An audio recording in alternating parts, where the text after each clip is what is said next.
it's Melody with Design by Melody. Today I have a scrapbook layout for you, and I'm actually going to do it live with you. I'm going to walk you through everything I'm doing.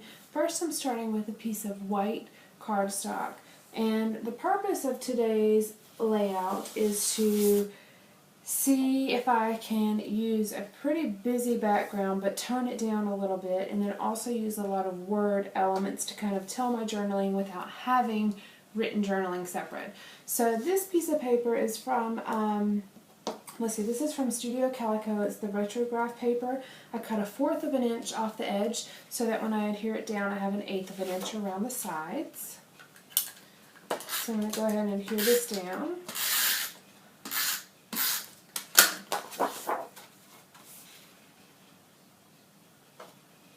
And the photo that I'm using is actually from this picture here. It's actually from some Easter egg dyeing that we did. It's got Kaylin and myself in it, and so there are a lot of colors in this photo, and I really wanted to use this diagonal stripe. It's a very bold paper, but I really wanted to use that to kind of bring out some of the colors in the photo. So the next thing I have is actually the photo mat for this. And it's just a dark photo mat. It's just to add a little bit of emphasis to this photo.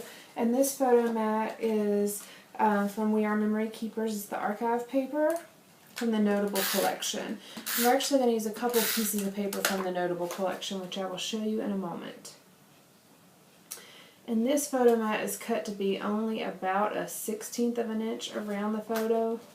Very small border, just enough to give it a little bit of weight on the layout.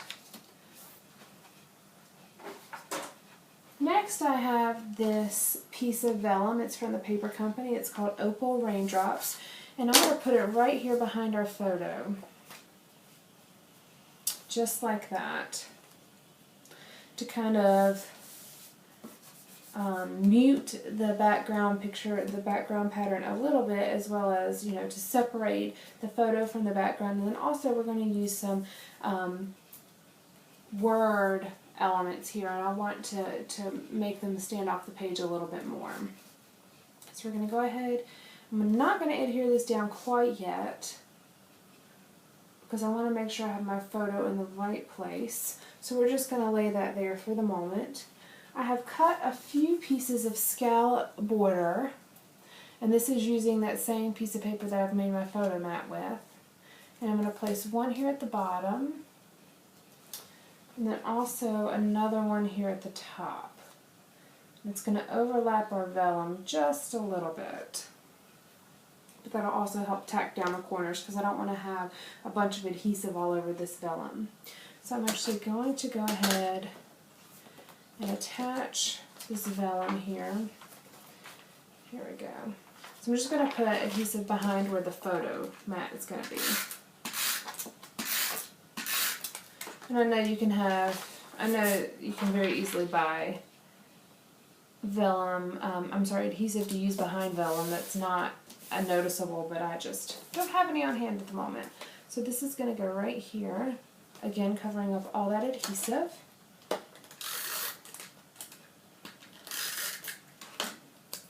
Alright, this is going to go right up here in the top corner. Kind of tacks down that corner. And then just the same, we're going to do the same at the bottom here. Making sure I get a lot of adhesive on there since I'm using it to kind of hold down my vellum piece. Okay, there we go. Alright, so the only thing that's not attached here is the photo. But I just want to make sure I have everything in the right spot. So next, let's see, next we're actually going to place the words down. And what I have are a bunch of words that I've cut out, and you can see them here. They're just a bunch of different words. And these were actually cut from, again, the We Are Memory Keepers paper. It's from the Notable collection, and it's called Listed, and it was just a bunch of words on the paper. So I've cut a bunch of them here, and I'm just going to lay them out how I want them on my page. And they say different things, but it's going to end up telling my journaling, or telling my story.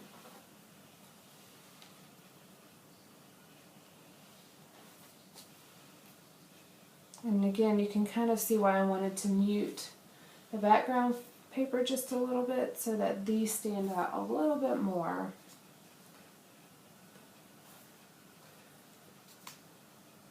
Just kind of staggering them. None of them are exactly lined up.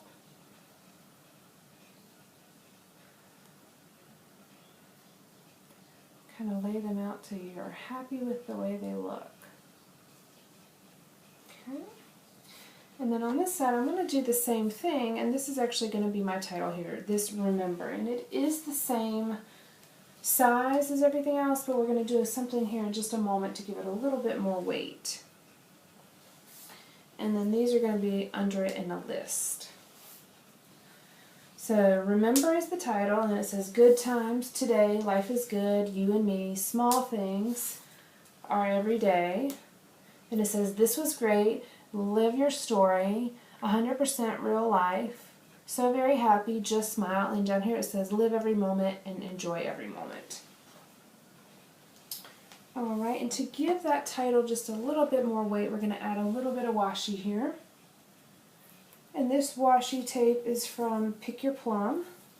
It's an online kind of discount type store where you can buy things. They have, each day they have a different deal, I suppose is what you could call it. And you can buy whatever it is they have for the day. And they have washi tape up there periodically, and I just love the colors. A lot of times it's some very bright, bold colors. And this time it just happened to have this bright green, and I really like that. So I'm going to put it right there under the Remember to kind of give it a little bit more weight, and it also pulls in this bright green from that egg there. I'm actually going to make this come over just a tad. There we go. Alright, let's see. So this is how it looks at the moment. I'm actually going to cut some flags on the bottom here out of these. And how you do that is just notch in the middle, and then you cut up from the sides to make it a banner end. Just like that. I'm going to do that to both sides here.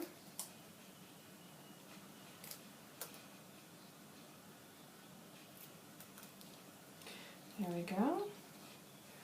And I'm going to do another one with this bottom one. And then we're going to go ahead and adhere these down.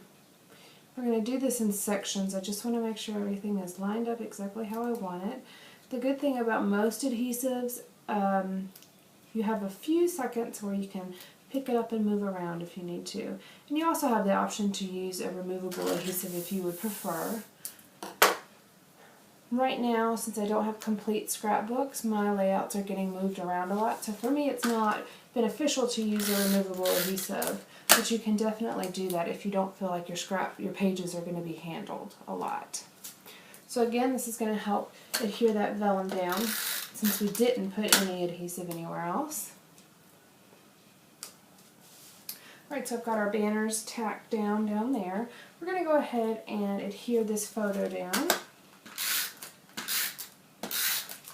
Since there is enough space for the words that I'm going to put there, we can go ahead and do that. Then we can go ahead and start adhering these words down.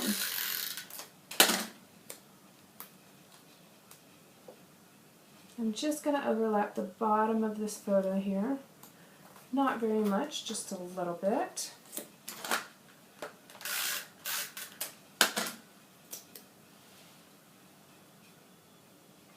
And I am adding a little bit of a gap. I'm just going to make sure the gaps are all even.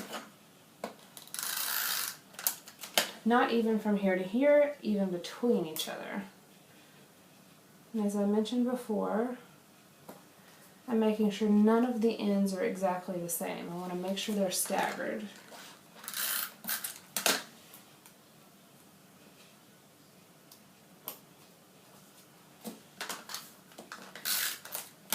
I found that this notable collection had a lot of phrases that really kind of fit this story. Alright, so those are tacked down. Let's go ahead and put this Remember down, but since it's actually going to be my title and I want it to be a little bit bigger, I'm going to go ahead and add the flag ends here. I don't have as much room, so they're going to be small flag ends. Very subtle flag ends, or banner ends, whatever you want to call them.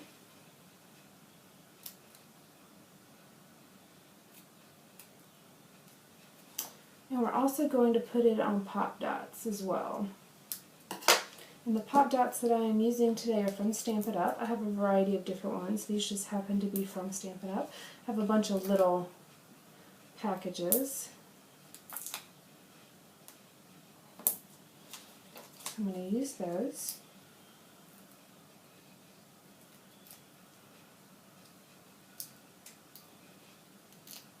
Takes me just a second to get everything off here. Okay. So this is going to say remember. There we go. Then I'm going to line these up right below. And these they're going to come about to the middle of my remember, and they're going to hang over that vellum. This again will give a little bit more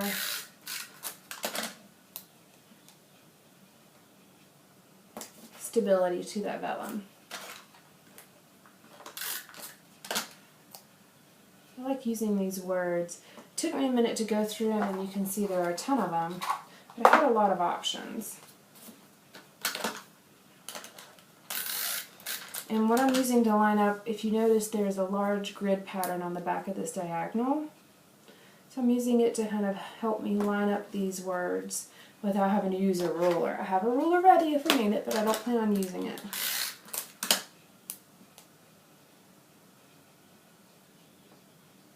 And again, I'm trying to make sure that the spacing here is even and that it does line up this way since I'm making a list here.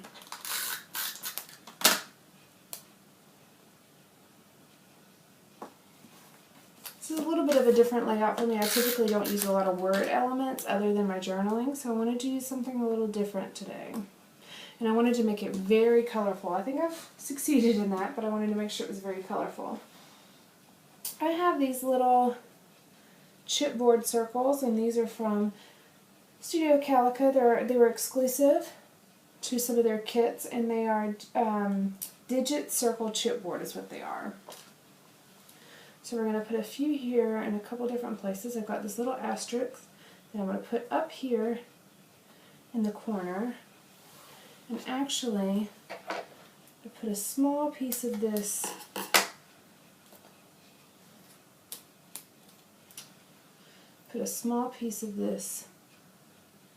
popped up behind there just to make sure it stays up. I didn't even pull off the backing, it's just a kind of a space holder. Alright, I've got two more here. Put a little heart one down here under our photo. They have a little backing that comes off the back. We'll do a little one right here. And then we'll do another small one down here at the bottom. And this one has a asterisk. And since this piece is not adhered down at all, I'm going to add a little bit of adhesive right under where these banners are. There we go. Now only that piece right there and this piece up here are kind of loose, but there's enough holding it down that it's not so bad. The last thing I'm going to do, just to add one more pop of color, and since this is a list, I have these little circle DIY enamel dots that I made. You can definitely use enamel dots or use sequins. I actually pulled out some confetti from Studio Calico that I got last year. I tried a couple different things, but I really like the pale yellow here that I have. And it takes me a second because I seem to have butterfingers today, but I'll put it right here, and then I'm just going to adhere all of those down. And to do that, I'm going to use my Tombow Mono Multi liquid glue, and this thing is so old, had it forever, but it still works just fine. I'm probably actually near the end of it because it's starting to clump up on the end, but I think it's done its duty. I've had it for probably 3 years. And I use it periodically, but it works perfectly with these. You can just do a little dot add your little enamel dot on top, and you're good to go. And that's, of course, only if you're not using adhesive enamel dots. I made my own enamel dots using some perler beads, and I really enjoy them. I know a lot of people don't want to go through the hassle of that, but honestly, I love just having a bag full of them that I can pull out and use when I want. The only thing you have to have is some sort of adhesive, but I'm a scrapbooker. I have a ton of adhesive, so it doesn't really matter to me. Alright, just 2 more. It takes just a moment. Alright. And here we go. So I think my goal is just to review what I was trying to do with this, was to use a lot of color. Well, I've definitely done that. Use words. Did a lot of that. Used the different words in place of journaling, which I've definitely done that. And then have somewhat of a subtle title here. It matches with everything else, but it has a little bit of attention drawn to it. So there we go. Thanks for joining me today, guys. Bye.